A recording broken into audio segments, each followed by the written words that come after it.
Hey guys, this is Ruben Langdon, aka Dante from Devil May Cry, aka Ken Masters from Street Fighter, and also Chris Redfield from the Resident Evil series. And you are listening to the Kasanova podcast, the number one podcast in Hawaii.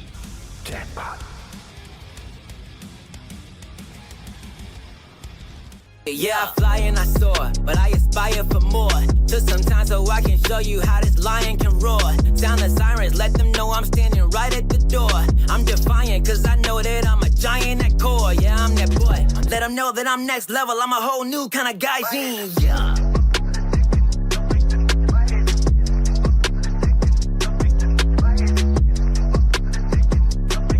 Aloha and welcome everyone to another episode of Hawaii's number one podcast for tech and entertainment, the Kasanova podcast. I'm your host, Mikhail Kasanova, and I am joined today by a very, very special guest, the one, the only, the phenomenal Luna, aka Cynthia, aka See You Soon, aka whatever you want to say.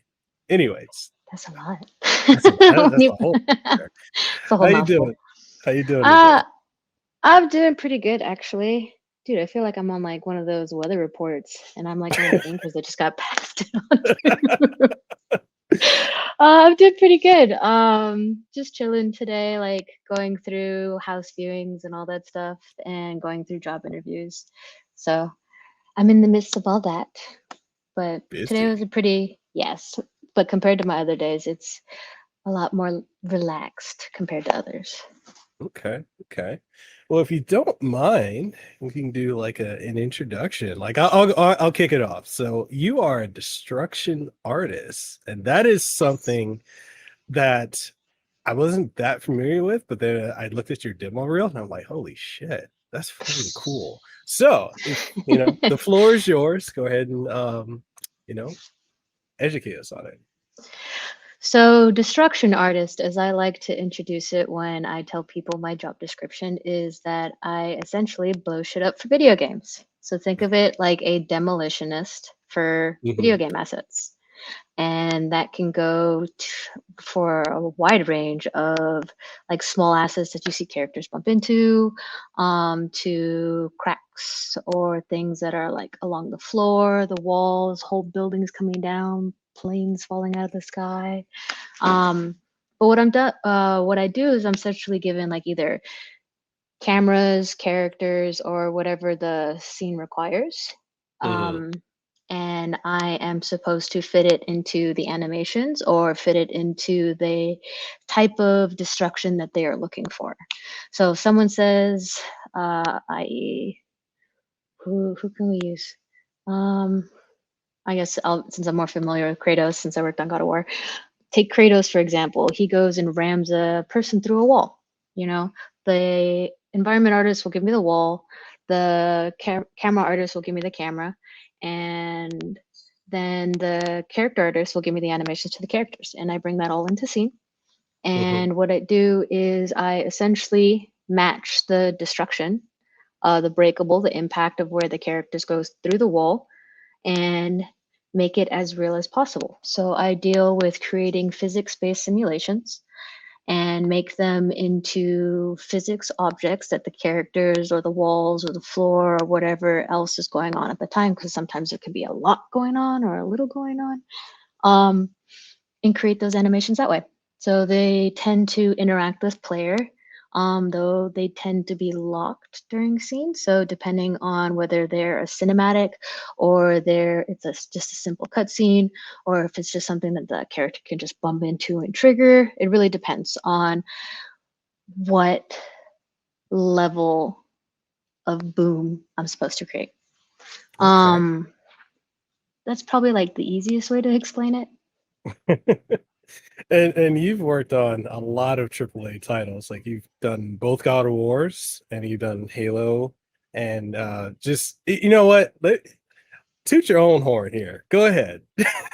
Well, yeah, you're right. I had worked on the God of War, the 2018. So essentially, not necessarily the reboot, but more where the story develops between Kratos and his son. I did a lot of destruction scenes in there. If anyone has ever played it, one of my biggest destruction scenes was the elevator scene with the dragon coming and blasting through the whole wall and the vines and the electricity going on and all that stuff. That was me. That was one of them. I know when I worked on the second one, I did a lot more of the puzzles. So I did a lot more of the cinematic, not the cinematic, but the puzzle destruction bits because of the how complicated those systems were. Because they had introduced, spoiler alert, a new weapon into that game. And the way the mechanic worked for that particular weapon is that it was wind-based. So what it did is that the attack was a type of vortex. So when the character threw the spear into a certain part of the puzzle or destructible, it would create the vortex spin before it would launch and explode out. And since a few of our new hires weren't quite familiar with working with forces and all that stuff, that was something that was left for me to do. So I did quite a few of those type of puzzles alongside other, excuse me, like bumpables, other destruction scenes, breakable walls, doors, things like that. Okay. And like roughly, like from start to finish, how long would you say like the working on these projects and the tasks that you're given, how long would that roughly take? Depends on the size of the asset, honestly. Like, keep in mind when, at least in my studio, or at least the studios that I have worked in, they tend to keep those ratios, how do you say, human size? So real scale. There you go. Or world Okay. scale, I should say. So a lot of these assets depend on their size. So if I'm working on a door that's the size of Andre the Giant, which one of them was in the second God of War, it could take a few days. Because how the process goes is that once I'm given the asset already has to be like textured and all that stuff. Like it's supposed to be finished. No one else is supposed to touch it except me. But I go through a process of figuring out what the destruction is or what they want specifically for it. If it needs to match an animation, I have to break that asset in a way that can sell the animation. So for instance, there was a scene in God of War Ragnarok where one of the characters ends up punching a hole into a stone wall. But this guy is like well over 7 feet. And he had a lot of strength to him. He was, I don't want to give spoilers. He was just a really, really big guy and he had a lot of strength. But yeah, so he had to break through a quite like a thick, like stone wall. And so in order to sell this, we had to, or at least what I discussed with my boss was that he wanted a type of radial break. And what a radial break is that like you have a focal point where the initial impact happens that radiates out in a circular motion to kind of create cracks along it before it just collapses. And so that's what we were trying to trigger. So after like figuring out the type of break, I have to make the cuts to do it. So I either use hand cuts where I literally cut all of them in Maya. Like, so I take the cut tool and just sit there and create my lines and making sure that they're all proper geometry and all that stuff. Redoing textures if I need to, if I make anything warped or messed up or anything like that, I have to be mindful and aware of that. So it does take some modeling expertise, making sure that I am doing proper poly count. I'm not doing any weird triangles or n-gons or anything like that. Because these assets still have to meet performance, obviously. So if I'm going to be messing with them, I have to make sure that that level of quality is maintained through and through. So I either do it that way, or I use 2 other sub programs for streamlining destruction. And one of them happens to be a program called PDI, which is an abbreviation for Pull Down It, which is a plugin you can buy to help with your destruction scenes. And it's actually a pretty nifty plugin to where it can help you create fractures in like 2 different ways. Or it can help you create the simulations. That's typically where I would do my simulations from, is we would use PDI. Once all the breaks were created, we would use this plugin to create the simulations and apply the physics, the objects it interacts with, the ground, and all that stuff in there. And that's where the simulations would come into play. Or we would use a program called, we would use Houdini. But Houdini was relatively new. We only started working on that or using that tool in the second God of War. The first God of War, we still did everything by hand or used Pull Down It to do our stuff. But with Houdini, it streamlined a lot of our breakable process. So we didn't have to spend so much time creating all the hand cuts or the pieces or whichever, unless they were like directly in line sight of camera and player was just like, I see you. So we had to make sure it looked good. But after those cuts were done, though, that part usually is what took the longest, depending on the size of the asset. So if it was, so if player could obviously see it, I had to be mindful and make those hand cuts, make sure they were clean and all that stuff. But if they're far enough away, we knew there's going to be a lot of VFX going on. I can get away with bringing the quality down just a little bit, but you get a lot more particles and effects and all that other stuff to sell. And then the next part would be actually creating the simulations. And usually the simulations don't take that long. You would think that creating the simulations and getting the explosion or the feel of it correct would take most of the process. It actually doesn't. Sure, it can take a few trial and errors. Like I could probably go through like maybe 50 minimum simulations before I'm happy with one of them. 50. And yeah. And I know that sounds like a lot because you think of the time, the process, and all that other stuff it goes through. But the reality is that once you actually have the assets and the pieces that you want and need, all of it is essentially organization. You'd be really surprised on how organized destruction artists actually have to be with their stuff, especially if we're gonna be doing multiple animations for it, like the main animation, the secondary, the third, and all that other stuff to really sell pieces. And we don't just do one animation and just do the whole sim. There are actually a lot of times where we take groups and pieces and be like, okay, let's sim this first, or we want this to be impacted first, or we want this to be the first trigger or chain. Because you know how sometimes when you see something really strong, or like say Thor like hitting his hammer into the floor, sometimes you see like the initial hit, and it sinks down, but then all of a sudden you feel that power when you all of a sudden feel this invisible force that goes dun dun, really show that there's a lot of power behind it. Those are usually done with secondary animations, not typically in just one full go. So we can work like that, and in order for us to be able to keep track of the animations, we have to group the pieces that we end up breaking into different subgroups. And a lot of the times we can be working maybe 1,000 pieces if we're nice. It really depends. Because I know the dragon scene I worked at a minimum.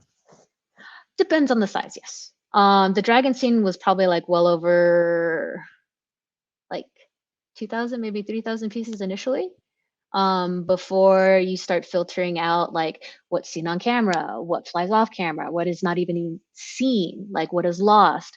And so I have to go through that process once I figure out the type of animation that feels right, not just looks right, but sells the like breakable. Because when you see someone go through a wall, like it's one thing to be like, but it's another thing when you feel the person, you feel the impact and the pressure of when someone just like goes cracking through that, and then you feel and see all the debris and then the heaviness, and then all of a sudden things coming down. You start getting that anxiety, especially when you're in the middle of like an animation or a cinematic for that. So making sure you have that feel in your simulation is typically where I say, okay, this is good.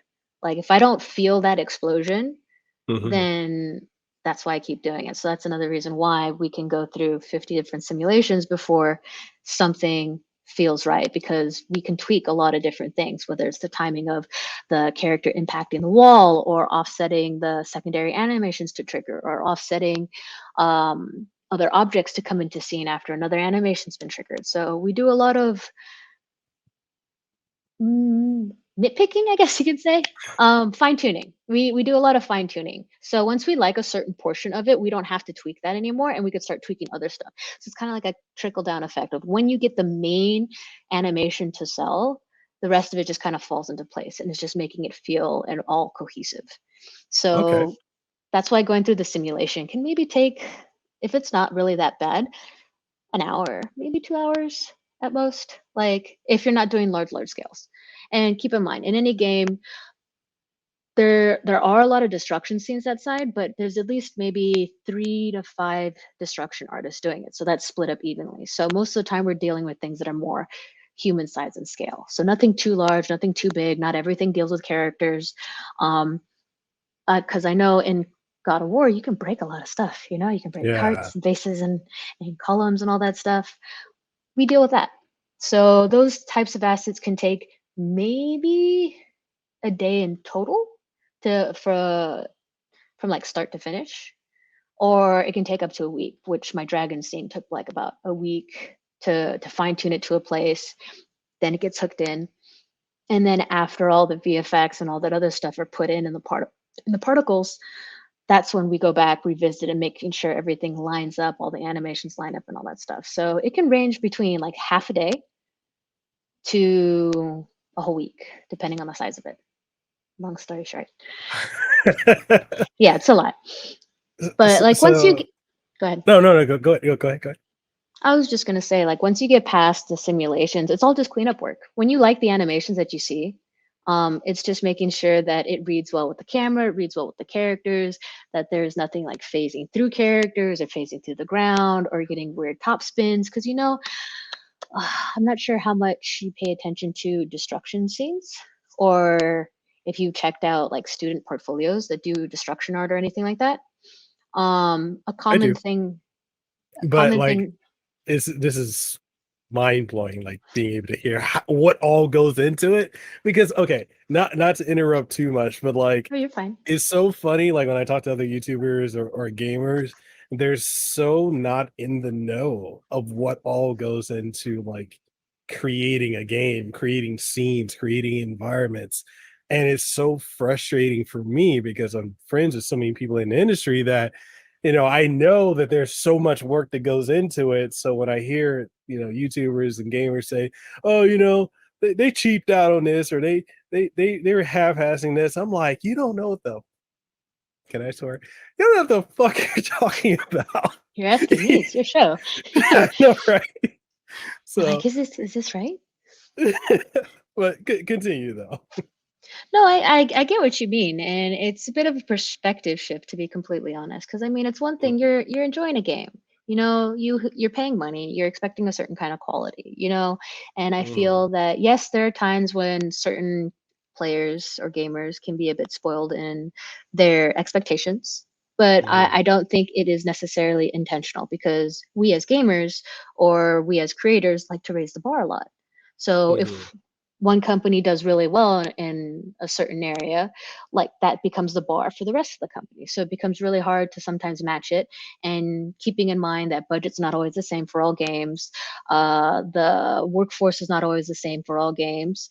The type of people or who worked on games is not always the same. So people don't realize that those things change. And because it's art, just because everybody can do environment art or everybody can do VFX, it's still art. So everybody has a style to it. Everybody has a flair. Everybody sells things differently, pays attention to different notes and all that stuff. So it gets lost, if you will, from someone playing versus someone working, because it's behind the scenes. So it's understandable. But the thing is, though, is that the fun thing, at least I think it's fun, I could be just weird, with destruction art, is that if you don't notice our stuff, that means we're doing it right.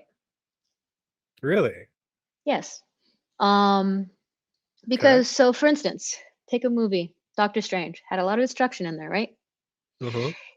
And say for instance, you see like the castle coming down at the final scene and all that stuff, right? You would notice if the destruction didn't feel off, if it wasn't timed correctly, right? Like, and it would set you off. It wouldn't necessarily make you say something, but you would sit there and just be like, that doesn't seem right. Weren't they just like in there a few seconds ago and then now it's breaking, but the timing doesn't seem right? And like your brain starts looking for the flaws. Naturally, we are Mhm. drawn to flaws. Okay. Mhm. So when we feel those things that are off, it takes us out of the moment, it takes us out of the scene, it takes us out of the cinematic, and our mind just starts becoming distracted, if you will. Mhm. And so, as a destruction artist, it's our job, since we can work in a lot of cinematics, to make sure that we do not snap you out of that moment. So, if we Okay. can get you to stray away from all the work that we just did and make sure that you start feeling and focusing on what's going on with the character, means we're doing our job right. Okay. All So, right. like, say for instance, like Kratos comes in and he needs to save his son from a building that's falling down, right? If you're too Mhm. distracted with like the pieces that are not falling correctly or not following the timing, or they cut through the character, or the VFX didn't wasn't placed properly on them, or things of that sort, you get distracted from the main point. Character, wow. Kratos saving his son from the falling building. But if we Okay. do our job right, it emphasizes the level of danger and need and urgency that he needs when he's trying to get out of the building. Mhm. So it's not taking away.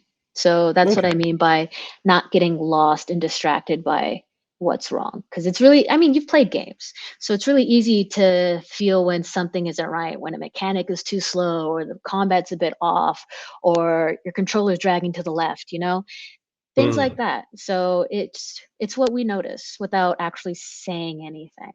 So if Okay. we can keep you in that moment, we did our job. Okay. So the other question I have is one. Okay, so it's not one question; it's two questions. So we're yeah. So one, how long have you been in the industry? And two, what prompted you to get into this particular field? Because I know there's a story. I know I've heard a little bit of it, but the floor is yours to be as open about it as you can or want to. So I would say I officially started back in 2018. God of War, the 2018 version, was my official first hire, first company to work for. I know working at a AAA company is not something everybody can get into. I'm not saying that to say, no, don't fucking plan on it. No, I'm not saying that at all.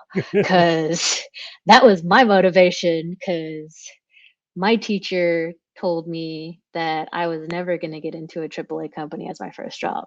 And that lit a fire under my butt. And that's how I got this job, that job. Anyway, um, but yeah, my job happened to have been at, my first job happened to have been at Sony Santa Monica. Mhm. And that was what, like 5 years ago? 2018, 19, 20, 22, 23, That 5 years. that does not Yeah. that doesn't feel like it was that long ago. It doesn't. It really doesn't. No. Some people have been in the industry for 15, 20, 25 years. I'm still just a little tiny little thing. Like, despite my resume, I can still have trouble finding jobs. Like, and being said, it's because of the type of job that I got myself into, since it is a niche position. Um, Mhm. it can fall under VFX, or depending on a company, it can be its own title. Like, I know Sony Santa Monica had its own breakable department. So Mhm. specifically, we had their own set of breakable or destruction artists. That was all they were meant for. But other studios, sometimes they may not have that. Destruction artists may be seen as more of a jack of all trades. So it's a secondary skill set to VFX, where they do the Mhm. particles, and the dust, and rainbows and fire, and all that stuff, which I don't know how to do, Okay. which I need to learn. But um, to explain how I got in the industry, that one is because I couldn't keep my mouth shut. Um, I can be a bit of a talker. And when people are being rude, I usually don't sit quietly, though I can try and be nice. I really can try and be nice and patient, but if you continue being rude, I will tell you that you're being rude. You're over here like, Um, bitch, I will cut you. yeah, That's exactly what I did that day. So how I ended up with this job is originally I went to the Art Institute to learn concept art. But when I had Mhm. gotten to the Art Institute, I was told that concept art is not something that they teach. And so I was like, oh, okay, well, I'm not going to let that distract me. I'm pretty sure that there are other things that I can get into that I'd enjoy. I know I like computers. I know I like playing games. So I'm not going to limit myself to just drawing. And so that's when they gave me the option to do either animation or 3D modeling. And for me, I'm just so like, I don't think I'm a storyteller. Boy, am I wrong. Um, I'm just a different kind of just a storyteller. Like people like make characters love you and hug me and stuff like that. I'm like, no, let's blow shit up. That's my storytelling. Mine's chaotic. So I picked 3D modeling and I was going to move to do 3D modeling with environments. And so that's Mhm. what I had gone to school for 2 years.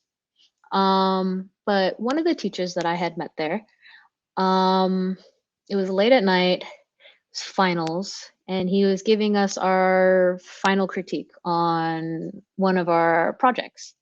Mhm. And to be completely honest with you, I bombed it. Bombed it. Like I was no like yes, I was a good student, but that specific class was probably one of the few classes that I completely bombed. Mhm. Um like I failed it. Like I know I look at it, I'm just thinking about it. Jesus.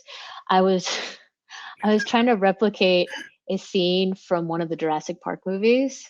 Mhm. So modeled it out and all that stuff, but the textures I didn't sell very well, and I know the proportions weren't that great, and I just didn't finish it. Just fell through. So I knew I was going to get reamed. I knew I wasn't going to get a good grade for it, and I wanted to at least hear like from the teacher's perspective where I honestly could have done better because obviously Mhm. teachers they work there, they work in the industry, they have the experience, they deal with the pipeline, they have the learned expectations of what your workload's supposed to be like in the industry. And so I Mhm. wanted to hear that, especially since I'm paying my own money to go to school.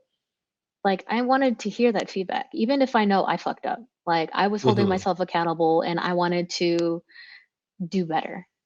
And so it ended up being my turn for my critique. And he goes and puts up my final on the projector and he tries talking to me. And keep in mind, I'm like sitting front row and he's no more than maybe 5, 6 feet from me at his computer desk.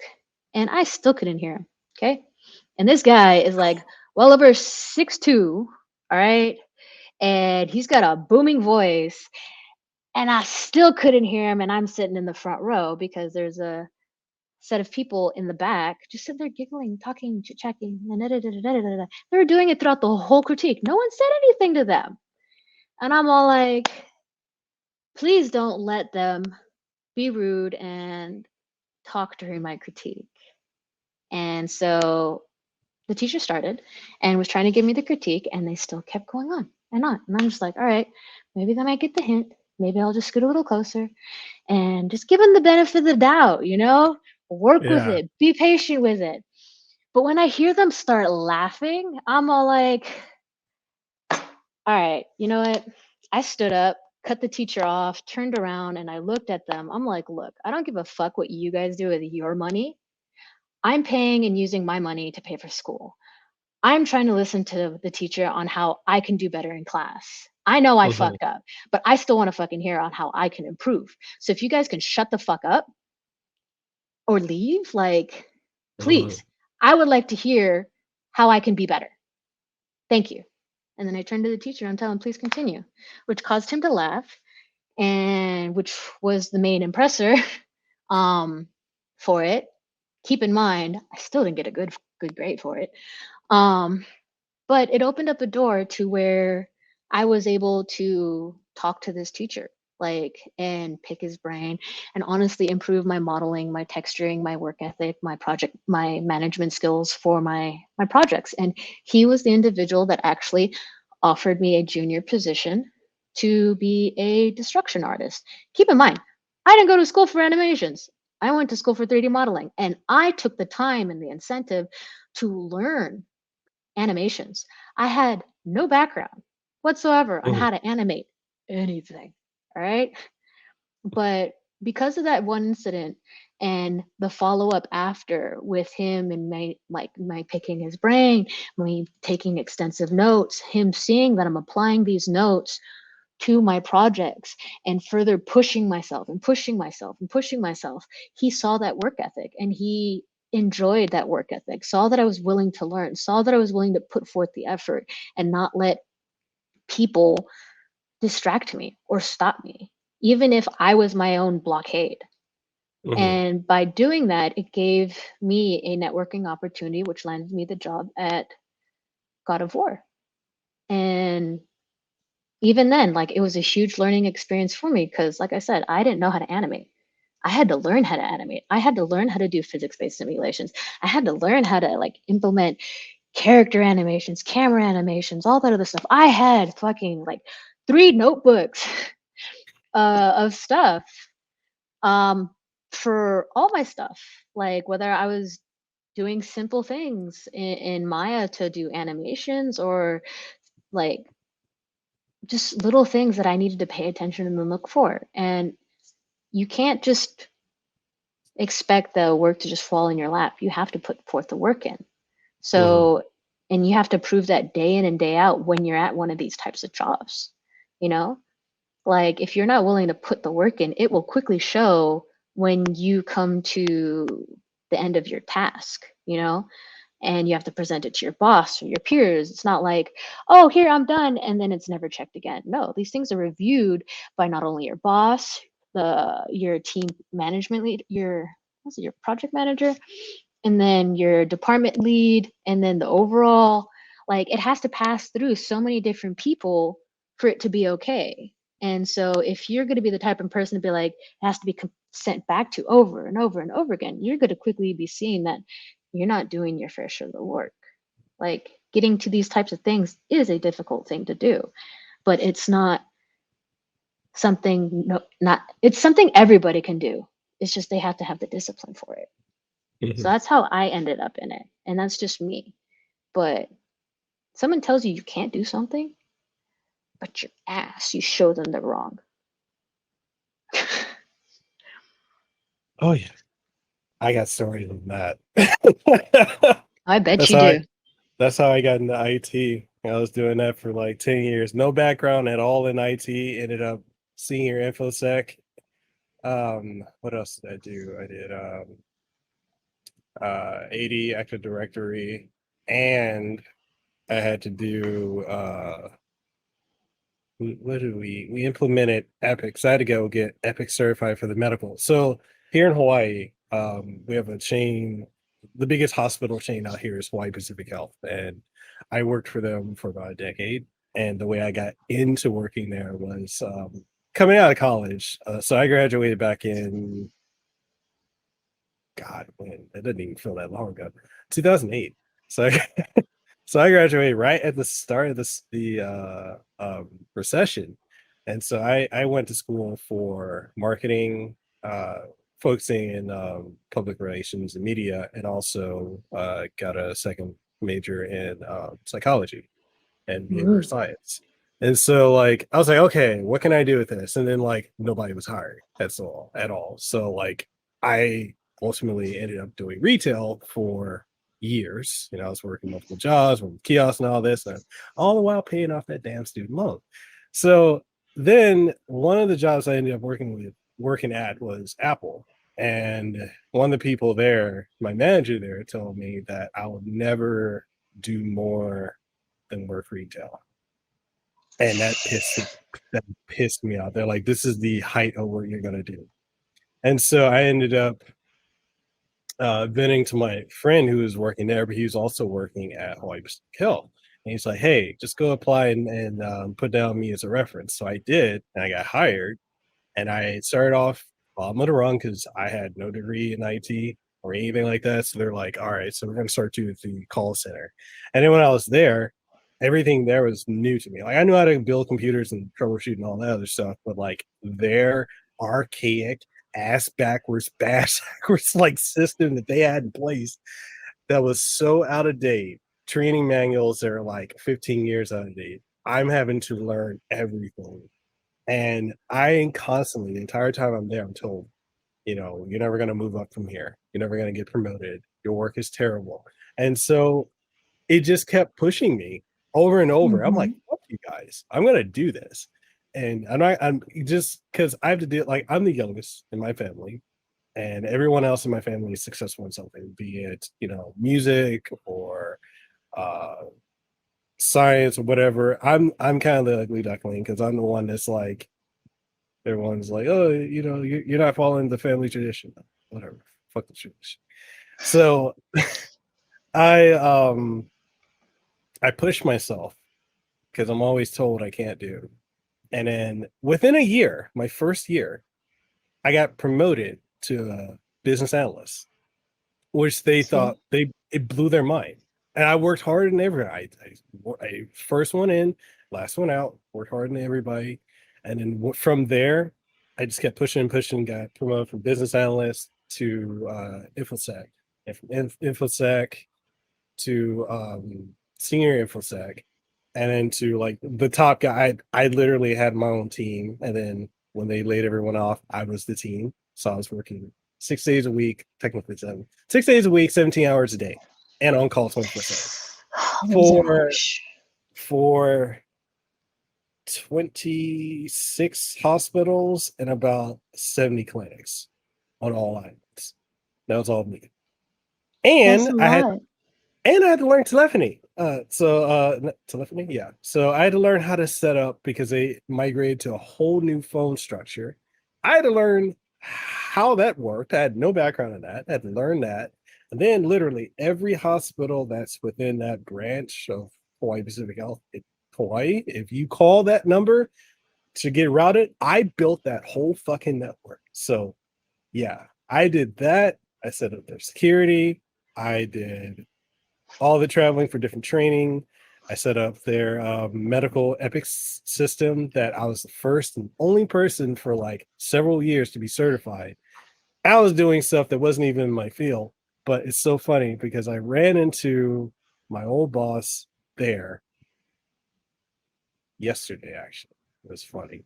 And he's like, oh, I'm shocked you're not with the company anymore. He's like, you know, you were so good. I said, yeah, I was good. And you doubted me. I thank you for that because that pushed me to succeed. So your low expectations of me, thank you for that because I need to rise above that. So yeah, that I think my last day there was 2019 before I went full time doing this. And that's the other thing. I was doing all that and doing this full time. So anytime I hear people say like, "Oh, you know, I can't do content, I can't do my job," you can do whatever you set your mind to. If you got the determination to do it, the fire, and the discipline, you can do it. Yes, yes, you can. So I just wanted to share that because I'm like, I could completely relate to your story. I love Yeah, when like, people. go ahead. No, I was gonna say like I love when people like underestimate. It's such a motivator. Yeah, it really is. Like, I know it's pretty easy to go and take someone's information and disbelief in you. And it's easy for us to be all like, oh, well, if they don't believe me, no one else is going to believe in me, you know? And I know I can fall into this where there are times where I don't believe in myself, but when it comes to my job, when it came to school, I did not allow the beliefs of others to influence my ability to work. And I think that's the biggest difference is that it was work. This was my Mhm. job. This is what I wanted my job to be. And so I couldn't allow people's opinions of me, the current work that I had going on, to dictate on where my life was going to go because everyone starts somewhere. Right. Everyone's work in the beginning is shit. And even if it's not shit, even if you're potentially a genius, you have to come with, sorry, you No, have to it's come to fine. terms you have to come to terms with um with the fact you have a lot of conflict of yourself, because then you get the idea that, oh, I'm a genius, I can do this within like 10 minutes, I don't have to put any extra work in, and then that becomes a habit. But the person who isn't a genius, who puts more work in, will end up being better than you in the long run, because they are showing the dedication, and that hard work really does pay a difference to some people that are naturally talented. And I think that can get in people's way a lot of the time. So even if you're naturally talented, you should still push yourself. You should still challenge yourself. You should still do things that will make your natural skills better, more refined, stand out, like what you did with the company. You made yourself invaluable. You made yourself, like, yes, you started out from nothing, but you learned all the knowledge, and you learned so much knowledge that you were able to move up, not one, not two, but 4 different ranks before you were the one that was telling everybody else what to do. That doesn't come from being naturally gifted. That comes from hard work and discipline when no one else believed in you except you. Like, and that goes to show you that sometimes you don't need the belief of others except yourself to get the work done, whether it is your job or your personal life. Like, the logic is still the same. You have to believe in you. You have to be able to provide for you. I'm not saying don't trust anybody. That's not it. Like, I wouldn't be here without people. I wouldn't be here without the opportunities that were given to me. And yes, there are people that didn't believe in me, but there are plenty of other people that did.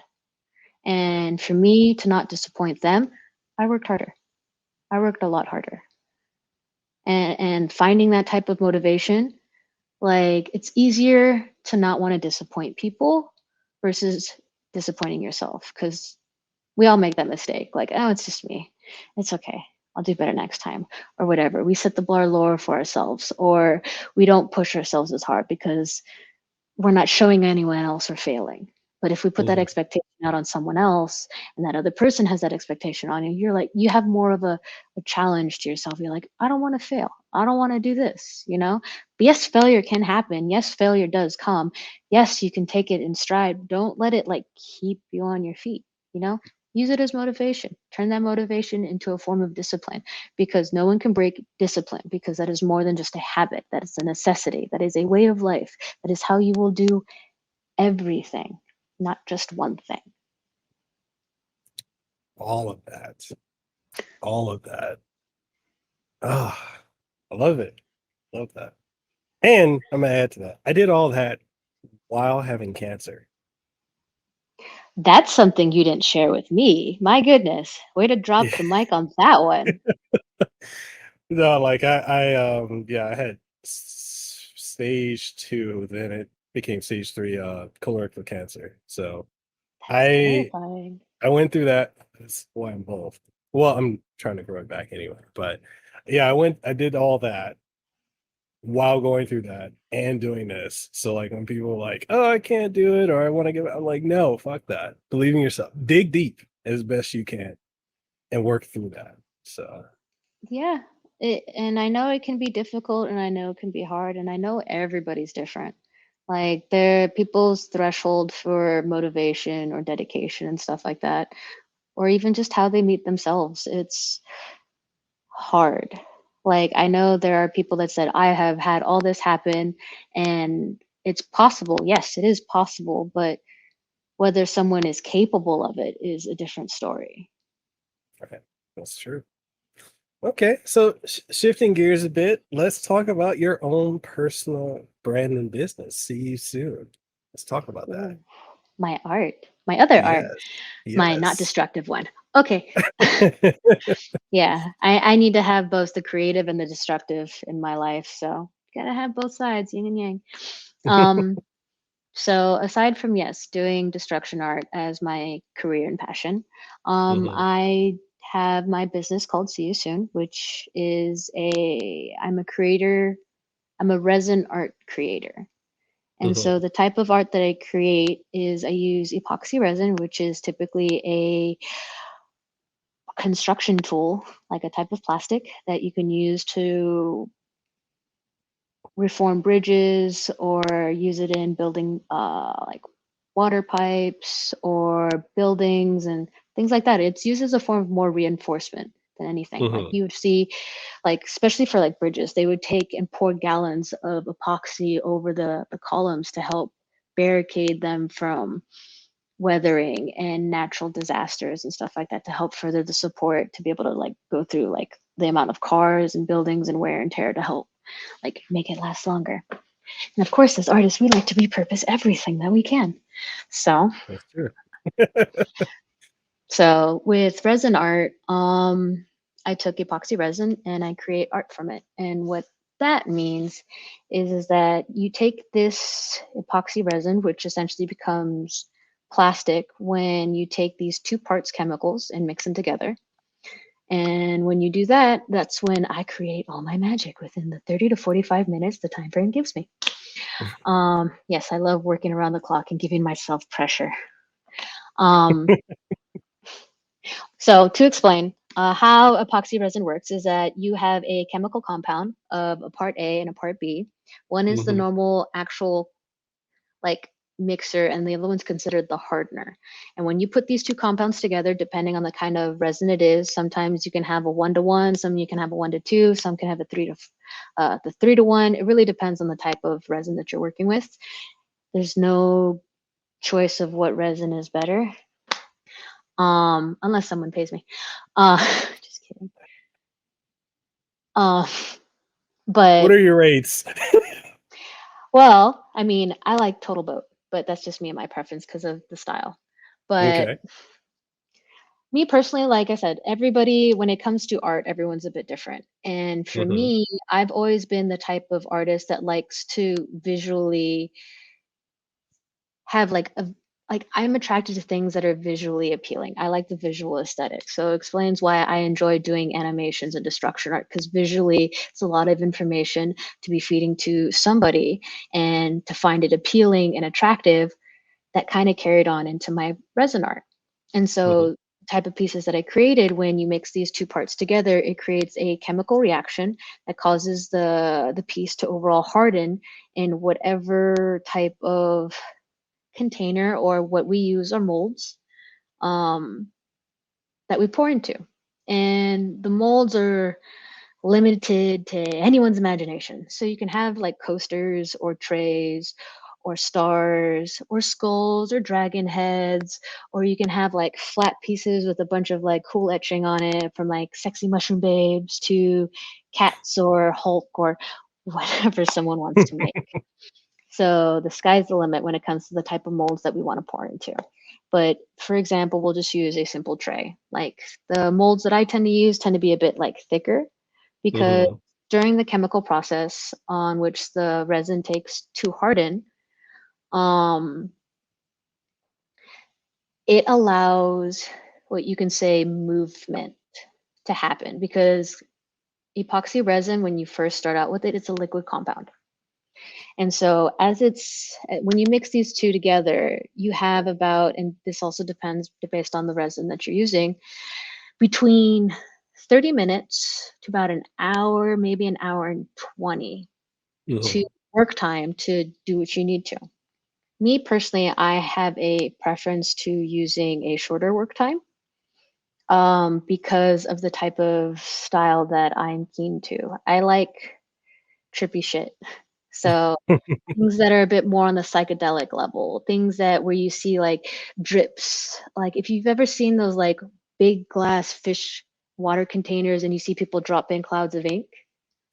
So resin can be the same way, is where we take alcoholic ink and then we put in like, say we're taking like pink.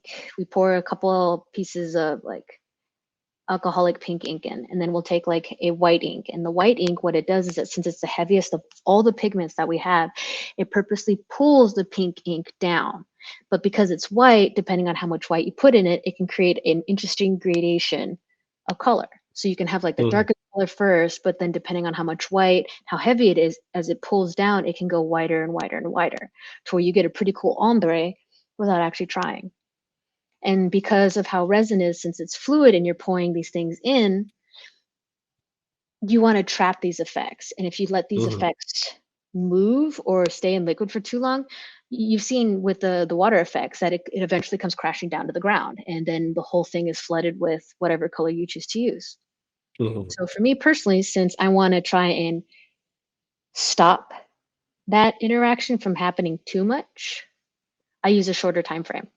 So that way, by the time it hardens after like 45 minutes, there's not going to be much overall movement inside the resin, but maybe on top of it as it's still like fully curing, but not Mhm. too much after that. So the Okay. longer time you have, the more time stuff has to move. So if you like longer work times, a lot of people like using inserts and flowers and all that stuff. So they'll use longer ones that sit so they have more time to like place these complex design, these floral designs. And some people are fucking nuts with this stuff. It blows my mind. I still try and figure it out. Lila, she's telling me she's hungry and that I need to feed her. Can you wait just like 10 minutes?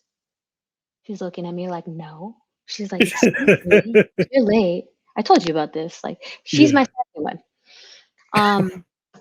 But yeah, like, so people can do a lot of different things. I just like to focus on more of like the natural, more organic type of designs that you can get with it. Though I do like working with flowers and I do like making like my own foils to put inside these pieces.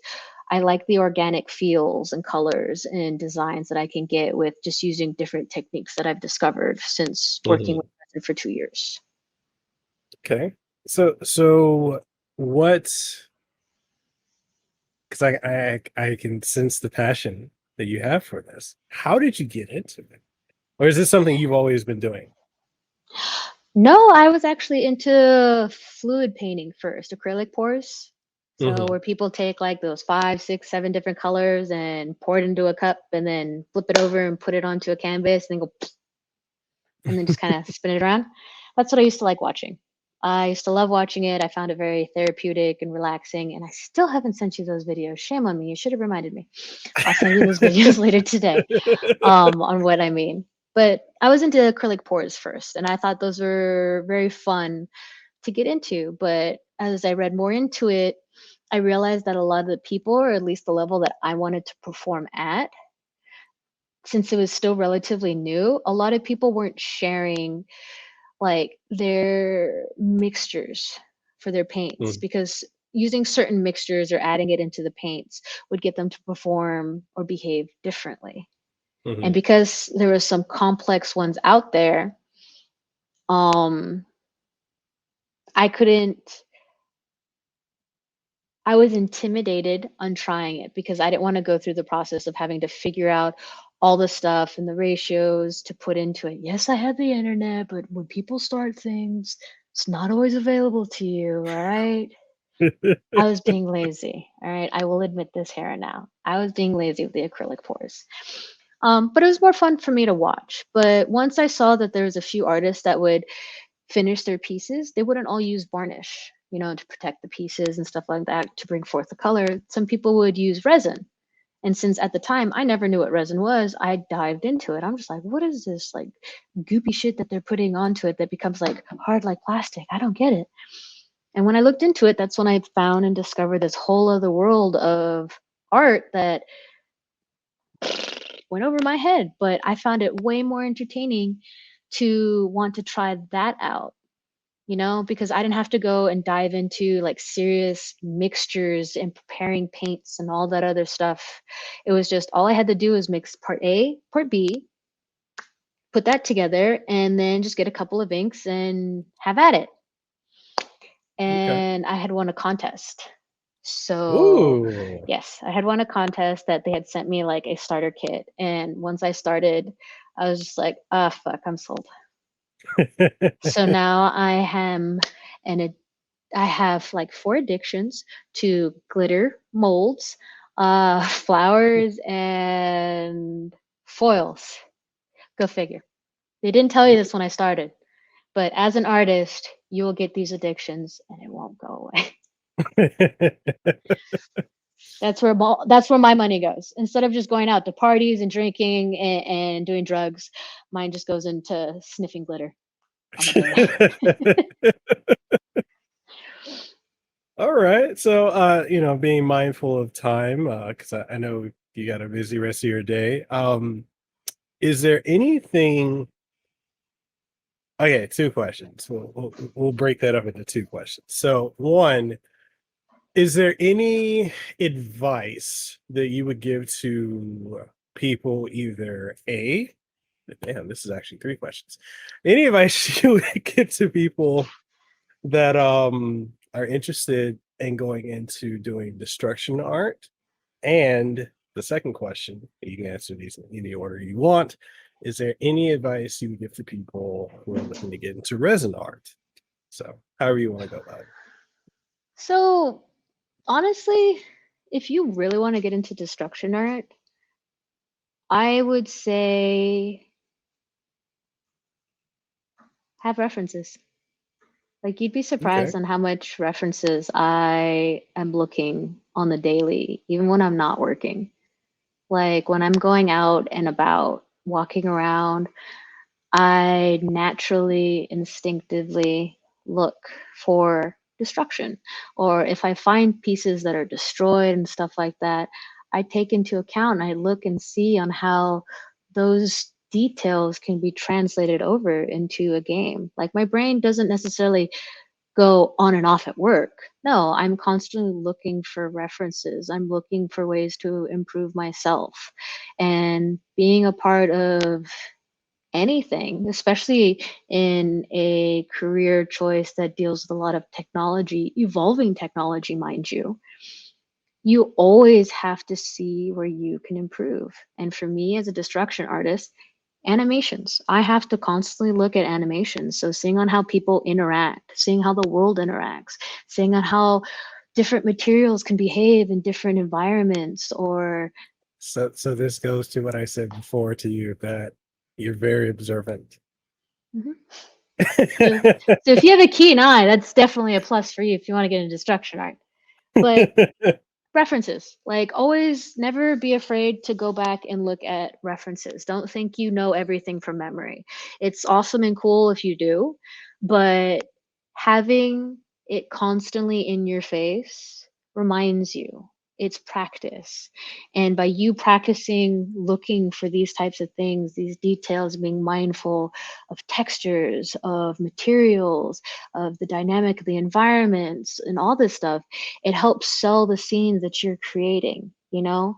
Like things don't naturally spin indefinitely when you get a destruction scene. Like you see and you feel that these things are off. Like, yes, you can get up and walk away from it and come back to it, but there's things that you choose not to pay attention to, or you say, no, this is good enough.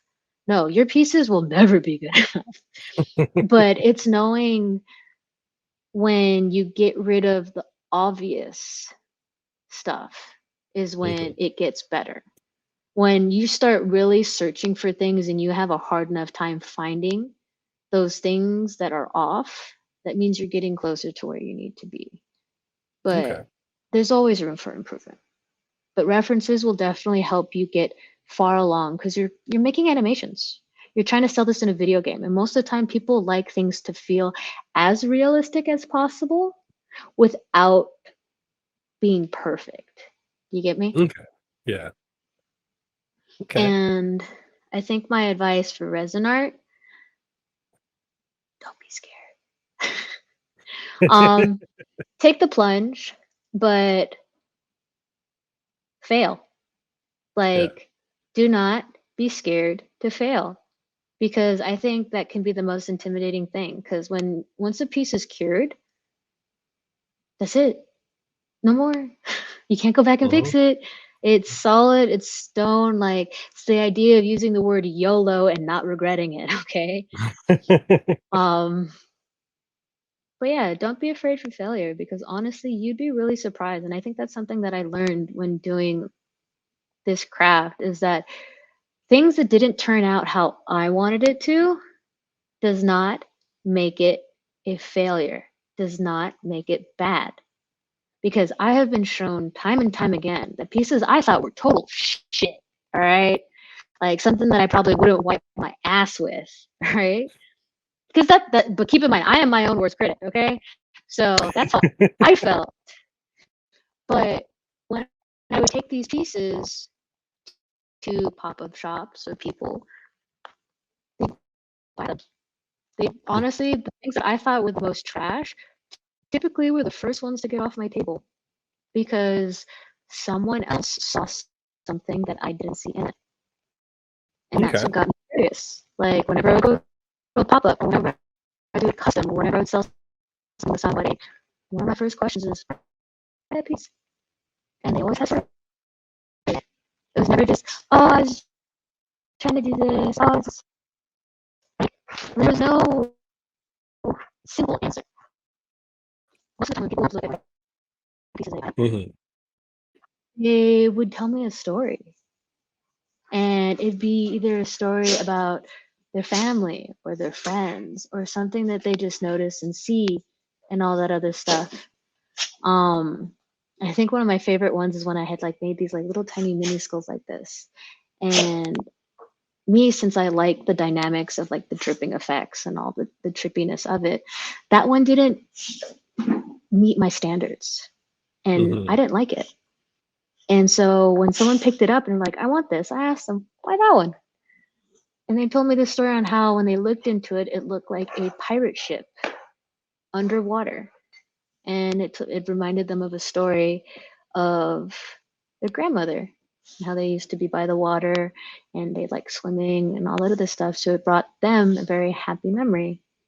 And so that's where the idea of see you soon kind of came into play, where like even if I may have a certain standard or an expectation for a piece, I started thinking of it in a way where the pieces that I create are not necessarily meant for me.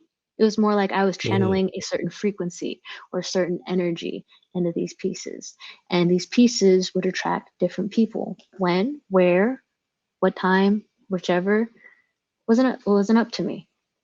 But I knew that eventually someone would come through my shop or visit my pop up or look at my store and be like, I want that one for whatever reason it is. And so that's where the idea of see you soon came into play is that I may not know when someone would buy this piece, Mhm. but I know eventually that if you stay with me long enough or you follow me long enough or whichever, like you will eventually come to my shop and find the piece that is meant for you. So I will definitely see you soon. Okay. All right. Is there anything else you want to leave the audience with before we go? Don't let anyone ever tell you you can't do something.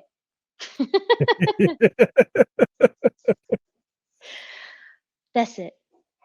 Okay. Okay. Actually, I have one final question for you. Okay. Did you have fun? I had a lot of fun. I did. Okay. Okay. To think that a bunch of people are going to be seeing this, that makes my kind of heart go like that. Well, But I I think mean, it's pretty okay. Cool. Cool. Where can people find you? interwebs. I mean, I think the easiest place to find me is not through my gaming career, but through my art. Okay. So see you soon on Instagram. I have this Okay. trippy little eyeball on it. So if you find me, just type it in. Say Okay. hi. All right. And with that being said, people, that's the episode. We hope you had a good time with this one. Hopefully it was very informative. If you have any questions, definitely let us know. And yeah, we can definitely circle back to this because I'd love to have you back on the show again if you'd be interested in coming back on. Why not? And awesome, awesome. And if you guys are looking to find this in video format is on Spotify as well as on YouTube, youtube.com/Kasanova. And you can Sorry. you're gonna reach probably over 1 million people because this podcast usually hits like 1 million downloads per episode. So That's a lot. Holy cow. I'm going to tell my best friend that I'm getting more downloads than she is on Spotify. Whoa. Oh, man. Okay. I'm sorry. No, If you want to listen to this in audio format, it's available on Spotify, TuneIn Radio, iHeartRadio, Pandora, Amazon Music, Apple Music, Google Podcasts, Apple Podcasts, Stitcher, and just about everywhere. Just look up the Kasanova podcast, number one podcast in Hawaii for the last 6 years straight. The show has not been dethroned, so yeah. Yes, power to it, King of the Throne. And with that said, Luna and I are signing out. We'll catch y'all on the next one. Yeah. Peace. For your time for listening to this episode of the Kasanova podcast, number one podcast in Hawaii. If you found this episode to be incredibly enjoyable, informative, or if there's anything you gain from it, or any insight, or anything that's good that you really, really enjoyed, make sure whatever platform you're listening to it on, or if you're watching it, leave a comment if that's available on the platform, like it, share it around with someone you think would enjoy it, and give us some feedback, because your feedback is exactly what we need to keep this show going. And if you're wondering what are some ways that you could support the show, we got various ways. We've got Patreon, we have channel memberships over on YouTube, as well as Subscribestar, Coffee, and so much more. Links for everything will be in the description of the podcast, so make sure you go check that out. And with all that being said, I hope you have an aloha rest of your day. Let them know that I'm next level. I'm a whole new kind of guy. Yeah.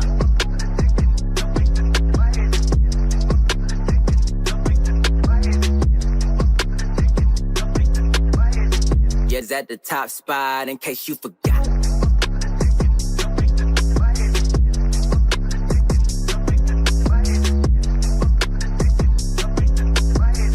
We the ones that got the block hot, bullet got the shot.